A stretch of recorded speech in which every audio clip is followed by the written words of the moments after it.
और परीक्षा में प्रश्न आया, उसमें लिखा था महाभारत का युद्ध क्यों हुआ। अब ये दिमाग की बात थी।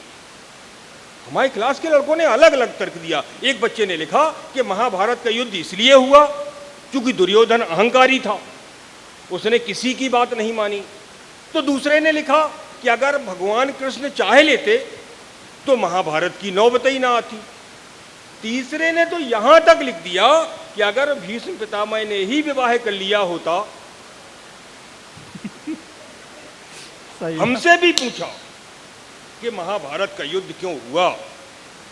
अब मैं विद्वान आदमी, मैंने बताया कि महाभारत का युद्ध इसलिए हुआ क्योंकि उस समय पुलिस नहीं थी। वाह, बहुत अच्छे, वाह। अगर पुलिस होती तो 5 पांडव और 5 कौरव को पकड़ती, रात भर थाने में बिठाती, सुबह कुछ ले दे के मामला निपटा लेती। वाह, क्या व्यंग है, वाह, जिंदाबाद। महाभारत की नौबत ही ना आती। हाँ, इतिहास का पेपर परीक्षा में दूसरा प्रश्न, उसमें लिखा था कि त्रेता युग में भगवान राम को 14 वर्ष का वनवास हुआ। प्रश्न में लिखा था कि त्रेता युग में भगवान राम को 14 वर्ष का वनवास हुआ, माता सीता को वनवास नहीं हुआ। उनके साथ माता सीता वनवास क्यों गईं? इतनी सारी माताएं और बहनें बैठी हैं, मैं आपकी उपस्थिति में कहना चाहता हूं।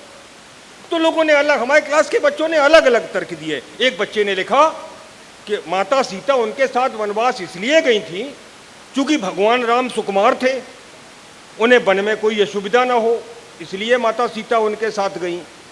तो दूसरे ने लिखा कि माता सीता एक पतिव्रता नारी थी, वो भगवान राम को अकेला छोड़ना ही नहीं चाहती थी ताकि वो उनकी परछाई बन के उनके साथ में रही। हमारा भी नंबर आया। हमसे भी पूछा गया कि त्रेता युग में भगवान राम को 14 वर्ष का वनवास हुआ, माता सीता को तो वनवास नहीं हुआ, उनके साथ माता सीता वनवास क्यों गई?